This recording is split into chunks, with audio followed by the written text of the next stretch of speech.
Bismillahirrahmanirrahim. Paslon utawi ikilah iku basa sawiji mujibatul gusli utawi kang ngawajibaken adus iku sitatu nenem ilajul hasyafati sawiji manjingaken hasafah fil farji ing dalam parzi wa khurujul maniyi lan kang kaping done alwarakan mani wal haidu lan haid wan nipasu lan nipas wal wiladatu lan ngajuru wal mautu lan maut.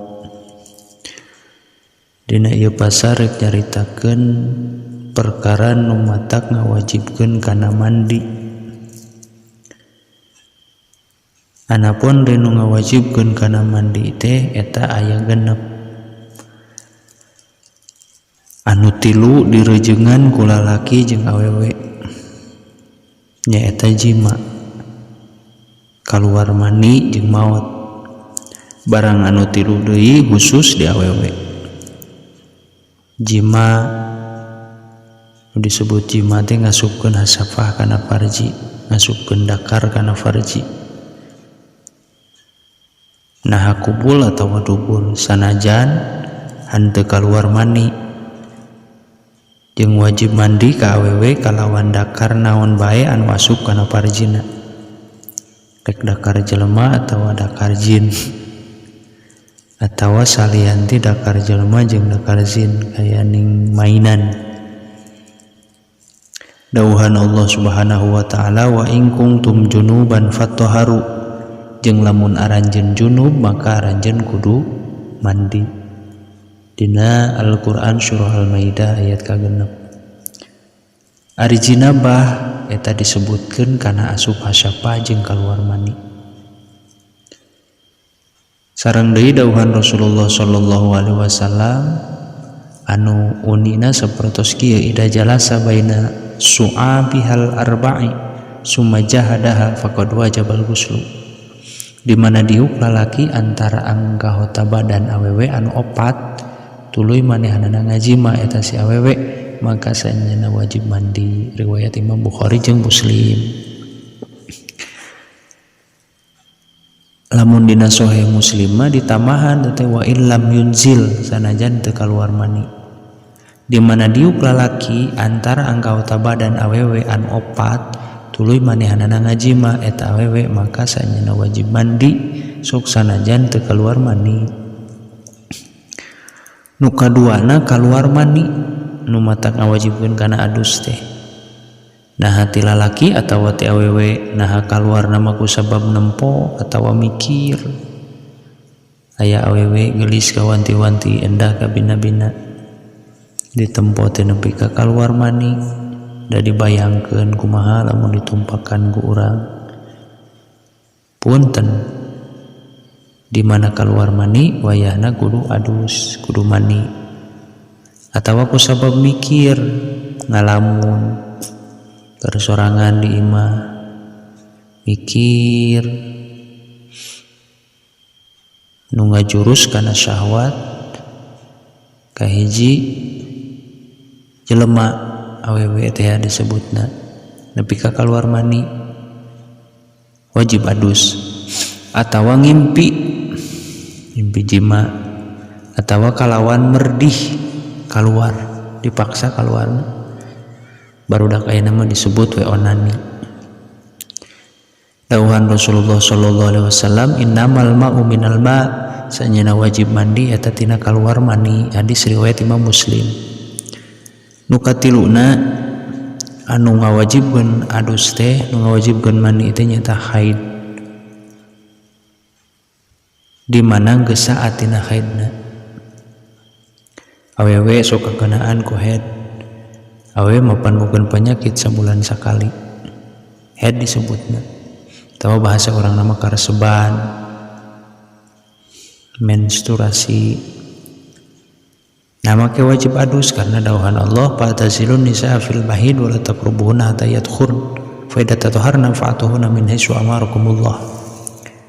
maka maraneh kudu ngajauhan diri awewe dina waktu keur haid jeung ulah ngadeukeutan ka maraneh kabeh samemeh maranehanana suci, samemeh maranehanana mani. Di mana maranehanana geus bersih maka prak maranehan campur jeung maranehanana tina tempat anu geus diparentahkeun ku Allah ka maraneh. Al-Baqarah ayat 224. Sareng deui dawuhan Rasulullah sallallahu alaihi wasallam, "Faida aqbalatil haidatu fada'i sholata wa idza adbarat fagtasili wa sholli." Di mana datang haid tinggalkan salat, jeung di mana geus saat maka maneh kudu mandi jeung kudu salat. Hadis riwayat Imam Bukhari. Nu kaopatna nu wajib adus teh nyaeta nifas. Eta hadis sanajan warid dina haid, maka nifas sarua jeung haid kalawan ijma sahabat, sabab nifas eta getih haid anu kumpul. Jadi nifas teh hiji getih anu kumpul nu dikaluarkeun sabada wiladah sabada ngajuru, eta getih haid keneh. Jeung diitibar dina haid jeung nifas kudu geus saat jeung rek salat atawa liana. Nu kaopat nifas, nu kalimana ngajuru sanajan ngaluarkeun getih kimpal atawa daging atawa henteu baseuh, sabab orok eta mani anu jadi kental jeung bisa biasana tara suwung tina baseuh. Hampir rata-rata di mana awewe ngajuru orokna teh sok baseuh, makana wajib mandi wajib adus. Tapi sanajan teu baseuh eta orokna wajib we adus. Naon margina? Margina eta orok teh asal mulana tina cai mani nu jadi kental. Nu kagenepna ku sabab maut wajib adus wajib mandi. Kitu saja pikeun muslim anu henteu maut syahid. Diriwayatkeun ti Imam Ibnu Abbas yen Kangjeng Nabi ngadawuh terhadap jalma anu keur ihram ragrag tina ontana tuluy maut, igsilu bima'in wasidrin wa kaffinuhu fi saubai.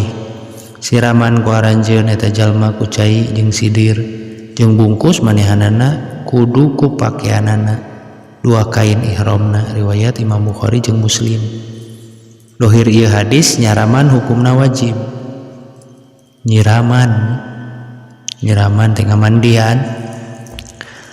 Ari jalma nu maut syahid eta mah ulah dimandian. Kangjeng Nabi ngadawuh ka para korban Uhud, la tagsiluhum fa inna kulla jurhin yafuhu miskan yaumal qiyamah. Aranjeun ulah nyiraman ka maranehanana sabab saban tatu bakal seungit malahung kastori dina poe kiamah. Riwayat Imam Ahmad. Jadi nu kagenepna wajibna adus teh wajibna mandi teh ka jalma nu maut. Di mana maut nu hirup wajib ngadusan eta si mayit teh. Lamun eta mayitna lain maut syahid. Lamun maut syahid mah entong, sabab setiap tatu darah nu dikaluarkeun ku manehanana ladang tina ngagungkeun agama Allah, ladang tina merangan orang kafir Quraisy. Eta mah bakal jadi sesungitan anu banget seungitna.